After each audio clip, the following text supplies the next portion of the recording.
So the plagues. So in the 2nd century, a plague started around AD 165 among the army that had been serving in the east and ran westward across the Roman Empire. The plague lasted for about 15 years.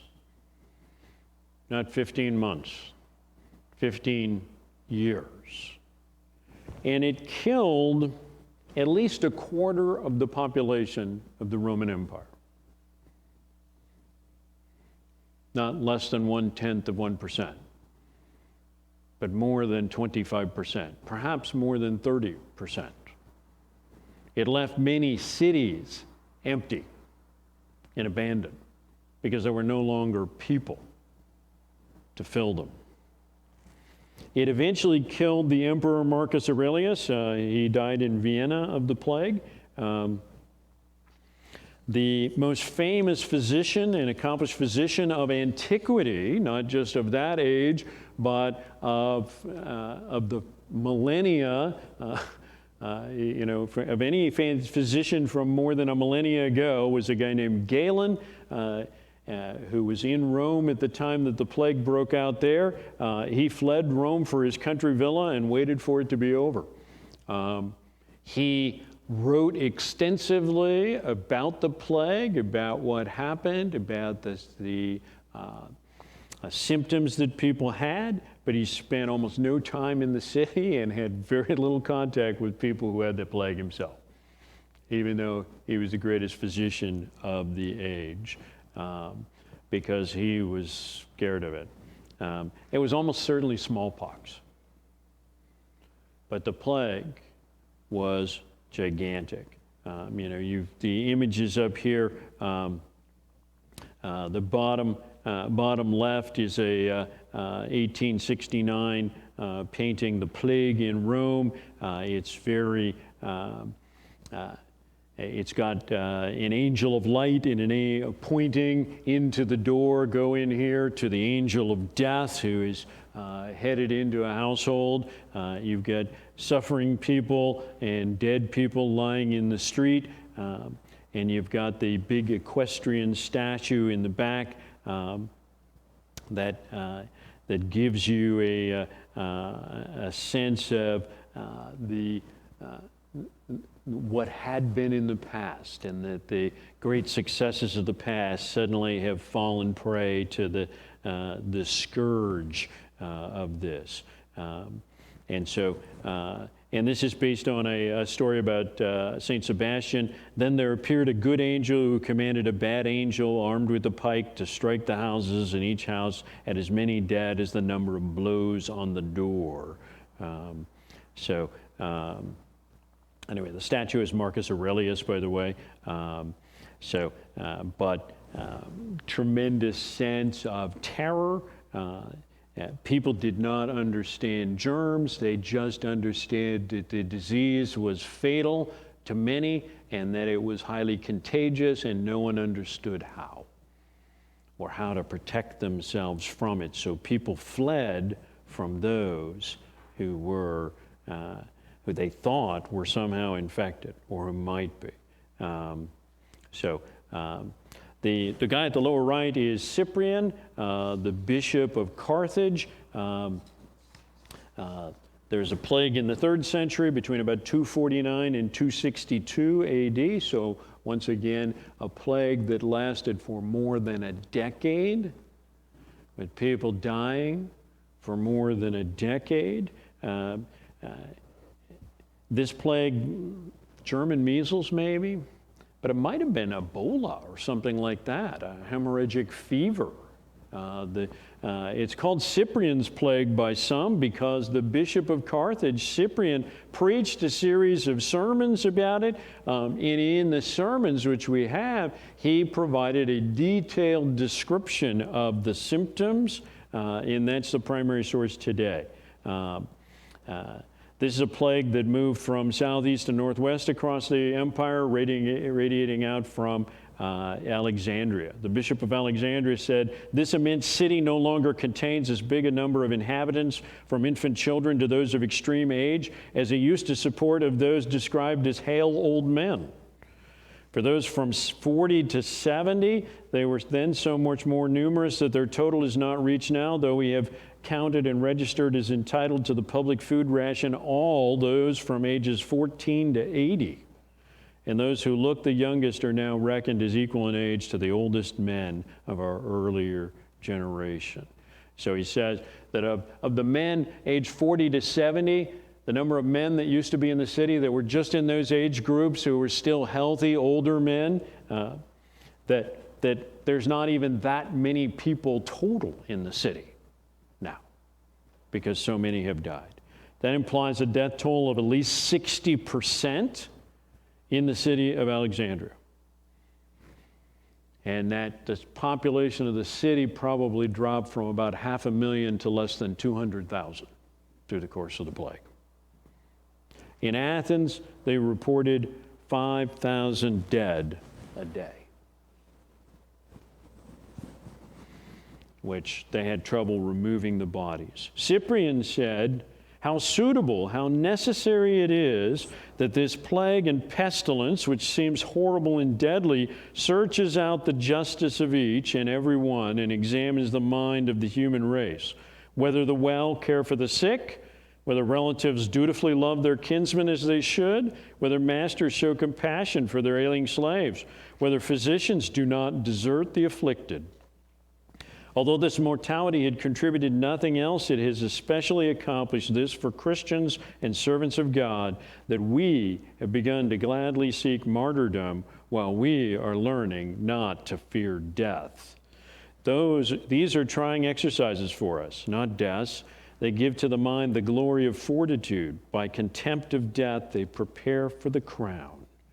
Our brethren who have been freed from this earth by the summons of the Lord should not be mourned, since we know that they are not lost, but sent before us, that in departing they lead the way, that as travelers, as voyagers are wont to be, they should be no longer lamented, but that no occasion should be given to pagans to censure us deservedly and justly on the ground that we grieve for those we say are living. Dionysius of Alexandria, the bishop there, wrote a pastoral letter to his people at this time.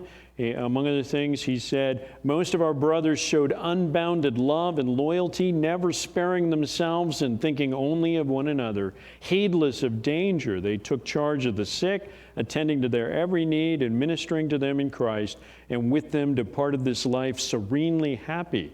For they were infected by others with the disease, drawing on themselves the sickness of their neighbors and cheerfully accepting their pains. Many, in nursing and curing others, transferred their death to themselves and died in their stead. The best of our brothers lost their lives in this manner, a number of presbyters, deacons, and laymen winning high commendation, so that in death in this form, the result of great piety and strong faith seems in every way the equal to martyrdom. So it's important to keep in mind that, as bishops are writing these things, they're writing these things to their own communities in the immediate aftermath of these events. So they're writing to people who know whether these things are true. So this isn't empty talk. This is things that they saw that had really happened. So what are some things that happened as a result of the plagues? Cities were devastated, death rates were high.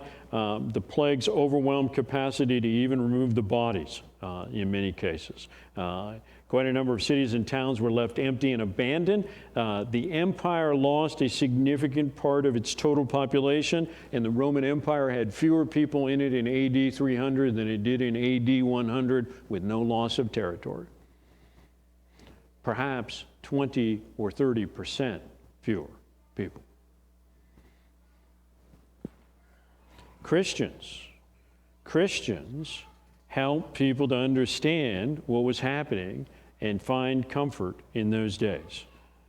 Christians preached that God's love still prevailed and that his people had great hope in the life to come. That hope was powerful in the church and beyond. Christians were the only people that in the age of the plagues had hope.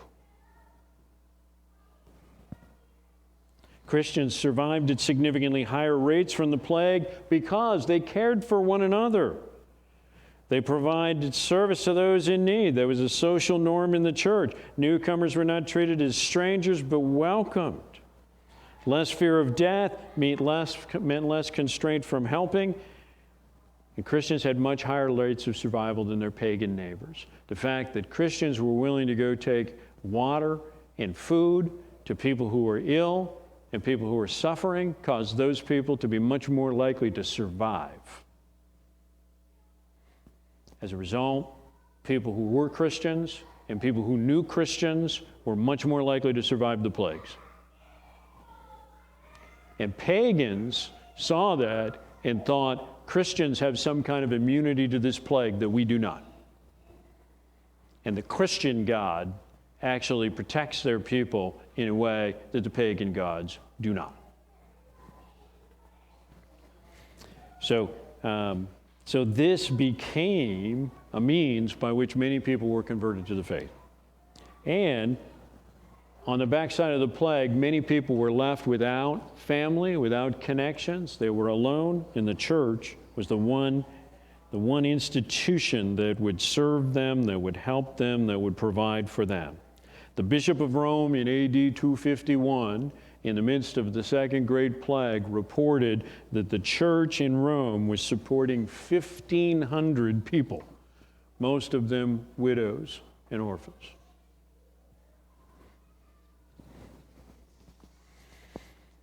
So disaster creates a crisis of faith for faith that doesn't work in the face of great difficulty.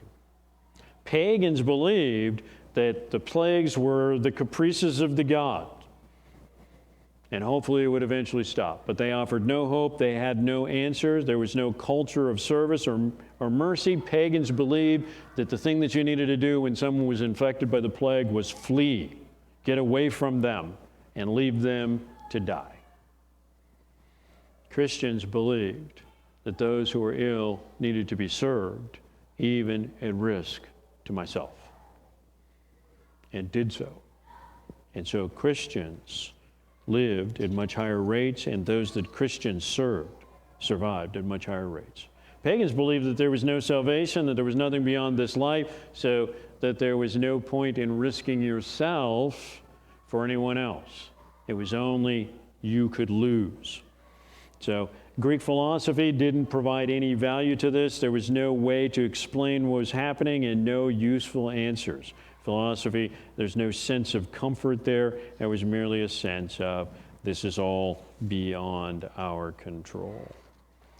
So the plagues are an important part of the reason that the church grew. And it's because of the way that Christians responded. And this is a challenge for us today. So we think about the plague of the moment. So are we serving people in need? Are we going forth? Are we living as if we are not merely in fear?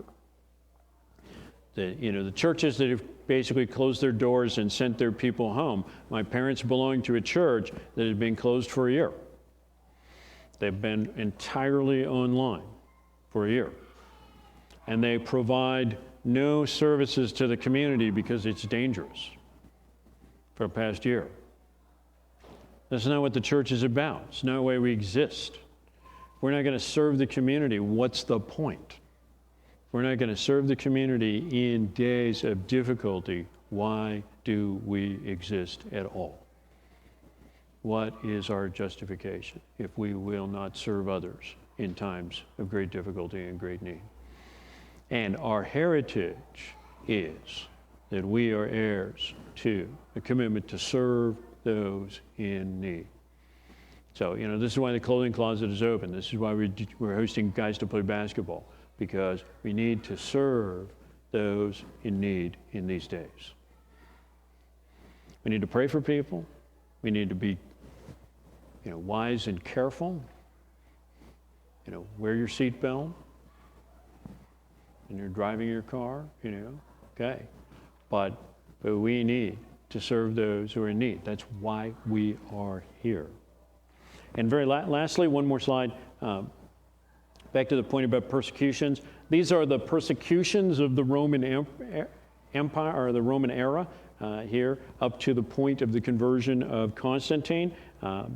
And so, there's a brief persecution in Rome, but a very severe one around during the last 2 years of the reign of Nero before his suicide. Peter and Paul are martyred in that. 30 years on, Domitian authorizes a scattered persecution across the empire. It's one of the reasons that John is exiled to Patmos. Another 20 years after that, almost, Trajan initiates a persecution which is targeted in various areas. Pliny the elder is, or Pliny the Younger rather, is the governor of Bithynia, and he writes a letter to the emperor describing what he's doing to persecute Christians. It's one of the early descriptions we have by an unbeliever of what Christians look like and what Christians were like. And he is amazed at their refusal to recant and the willingness of both men and women to be martyred. This was a more passive than active kind of a persecution. The Trajan, Antoninus, and Marcus Aurelius persecutions were passive rather than active. If you were accused of being a Christian, you were brought before the local magistrate or the governor and asked whether you were a Christian. If you denied it, that was the end of the case.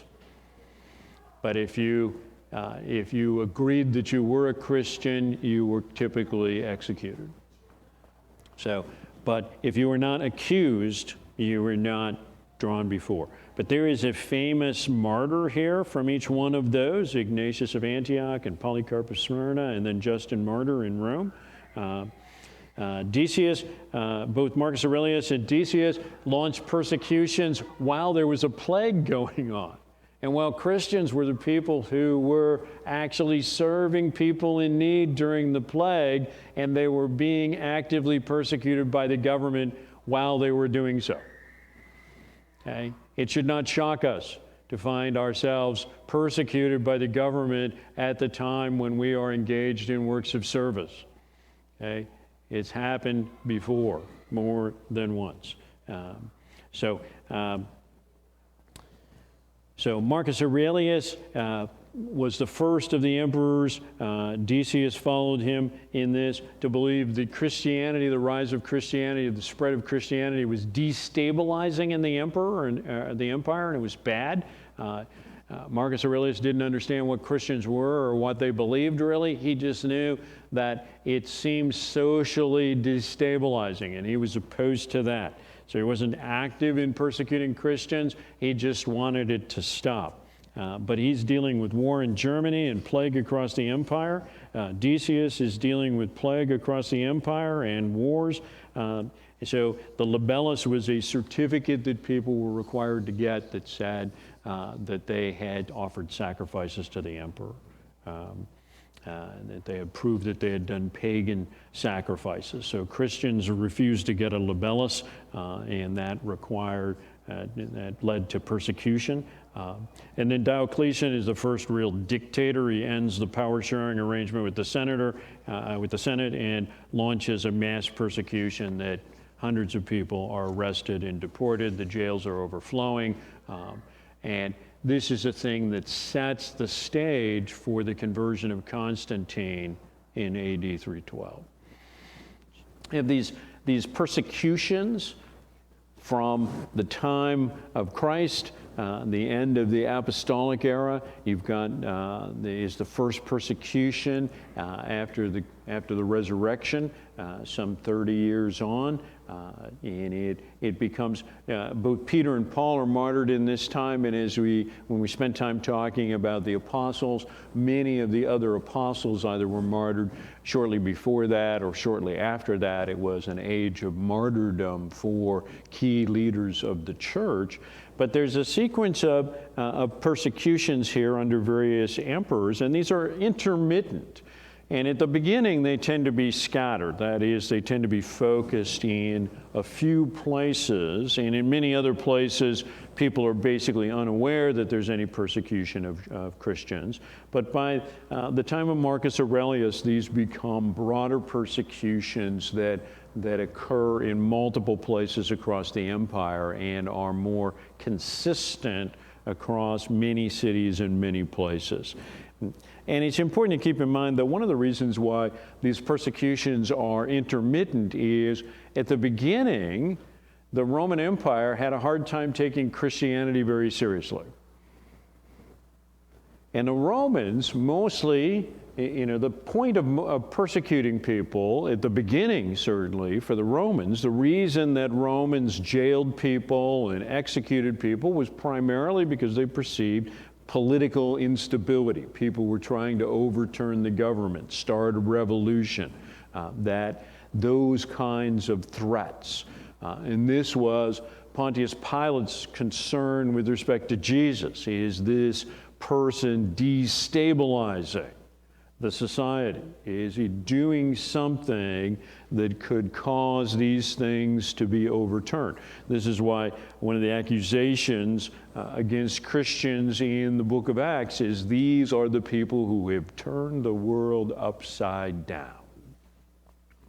And that's not just a statement about the way that they see the world and the things that they understand about what is true and what is not. That's also a political accusation, that these people are functional revolutionaries because they see the world so very differently. They perceive things in a way that no one else does. This is people turning the world upside down. And so, insofar as the Romans saw that, they tended to respond with persecution. And you don't see a lot of focus on that until really after the time of Decius. And this is partly because, when I talked about the conversion of the Roman Empire before, by the year 250, you've got Christians as maybe 2%, maybe 3% of the people in the empire.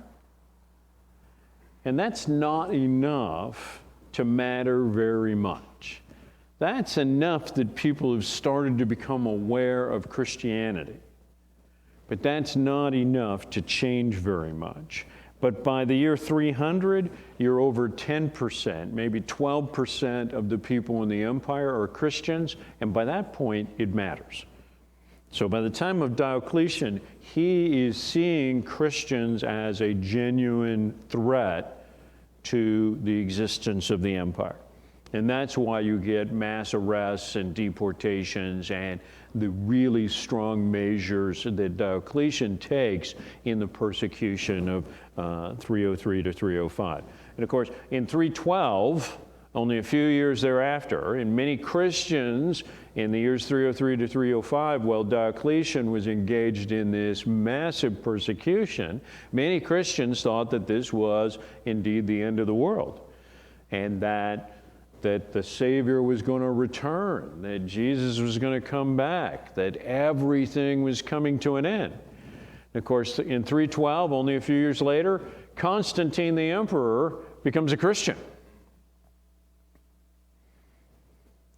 In fact, in 305, with the death of Diocletian, you get the Edict of Milan, you get an edict of tolerance, religious tolerance for the Roman Empire that makes Christianity functionally legal for the first time.